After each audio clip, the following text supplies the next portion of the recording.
After 7 hours of travelling from Colombo to Kilinochchi, the project team makes the final preparations for tomorrow's workshop. As a former stronghold of the LTTE during the Civil War, the Mullaitivu district has a high population of persons with disabilities. The district is on the northeast coast of the island and about 2 hours' drive from Kilinochchi. After a full day of travelling yesterday, it was an early start for the EFC team. Manique, say hi to the camera right in front of you. Ms. Manique, a senior trainer for the visually impaired at the EFC and herself blind, spoke about who these particular workshops were aimed Here we are at. having the workshop in Mullaitivu and with the sponsorship of the I.L.O Leads project. Today the program is for persons with disabilities and their families. We are running the program from 8:30 to 4:30 p.m. The whole day. So we are doing like PowerPoint presentations, role plays and all these things to give our ideas, to share their experiences with us and share our experiences with them. The original project commenced in 2011 and was designed to provide economic opportunities for persons with disabilities in the North. There is an underlying assumption that jobs and income-generating opportunities were not being extended to persons with disabilities. Having worked in the region for over 3 years now, the EFC strongly challenges this idea. It appears that jobs are there, but disabled persons simply aren't coming forward. One common barrier preventing employment seems to be the disabled person's families. Today's workshops attempts to address this. Project manager Ms. Jaya Bula talks about who is expected to attend the sessions today. We are coming from the Employers Federation of Ceylon. We are conducting workshops for persons with disabilities and their family members to increase their income through livelihood activities and see how they can get job opportunities from employers, how they can increase their market linkages with big companies. We are looking at what the barriers are in the community and how they can be overcome with the support of family members and the community members to make sure that there is accessibility to all. I hope after this workshop, people with disabilities, family members and the community people will change their mindset from dependent to independent. And for sure, employment opportunities will make positive changes in the quality of their lives. Another significant barrier to entering the world of work is accessibility to facilities like schooling, healthcare, banking and transport, systems that are often denied to persons with disabilities. At the workshop, a disabled participant speaks out against the discrimination he faced when trying to apply for a bank loan. One key part of the community workshop is the training given on disability etiquette, the do's and don'ts when interacting with disabled members of the community. If you do like this, we cannot walk because we cannot get any sense. Always the guide should move forward. Then only I get the sense from the way that she is walking. I know whether it's a flat place or a mountain or the slope or whatever it is, we get the sense from the guide. Large companies are also invited to speak about employment for disabled persons. The sessions are designed to break the myth that such places have no vacancies for disabled people. Today, Mr. Tusitan, Operations Manager for Taprobane Fisheries, speaks to the group about employment and job opportunities. He is also joined by 2 disabled employees who speak about the life-changing impact getting a job has made to them and their families. Persons with disabilities, you have to work because the first thing you have to be independent. You have to change your mindset. Without being dependent, you have to be independent, financially stable. When you are working, you can be a role model to the society as well as for persons with disabilities. When you are employed and when you are financially and professionally stable, other persons with disabilities also will think that you are a role model and follow you. And also for the society, we are not a burden to the society. When you are financially stable and you change your mind, change the mindset of others and the society, you can change attitudes from sympathy to empathy, dependence to independence, hidden to open, segregation to integration, and exclusion to inclusion. Ever mindful to keep lectures and PowerPoints to a minimum, the EFC adopts a show and tell tactic for the afternoon sessions. These interactive sessions are about changing the disability mindset. The team explain how attitudes towards disability have changed over time. The archaic traditional model believed that disabled people were outcasts to be shunned by communities.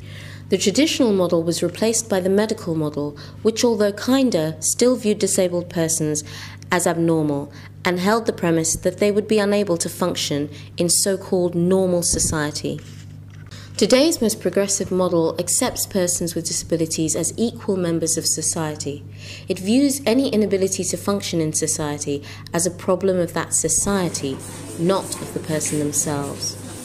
Once the models were explained, the EFC team performed 2 small plays, one where a mother hides her disabled baby from friends out of shame, and a second where a doctor diagnoses a boy with learning difficulties as abnormal and unable to function in everyday society. After identifying the models, it was the turn of the participants to show how these attitudes could be changed to the social model.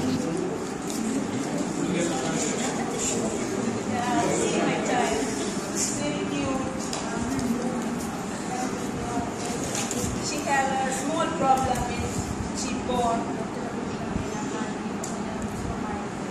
When we met doctor, he said, okay, it's not a big problem, it can be changed.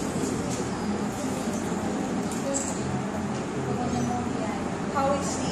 She said, yeah, okay, she's fine, she's okay now. But I have to say,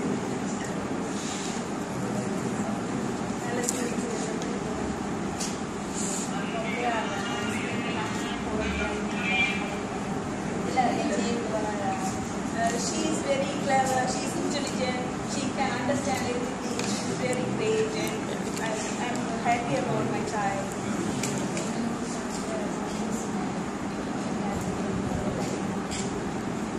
She replied, I'm also happy about your child, and I'm very happy about you and your child. You improved your child, your happiness. Have my child, I mean, this is tea for you.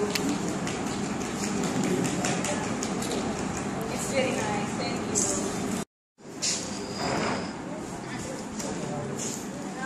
Hi, how are you? What is your problem?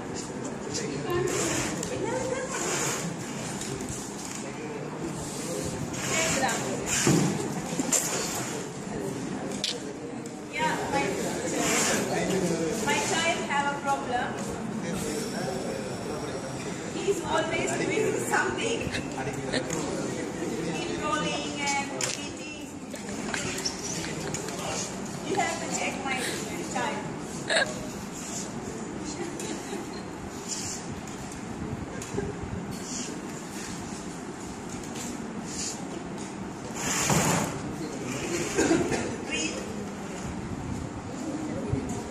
After the end of a long and productive day, participants were asked to share their views about the sessions. 48-year-old wheelchair user Mr. Yoganandan said, "I'm happy to participate in this workshop.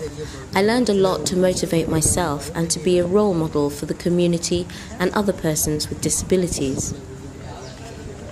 But when we face problems continually in the community, our confidence level drops. We would like to adopt the social model. We expect accessibility to all things in society. Thanks again for giving us the opportunity.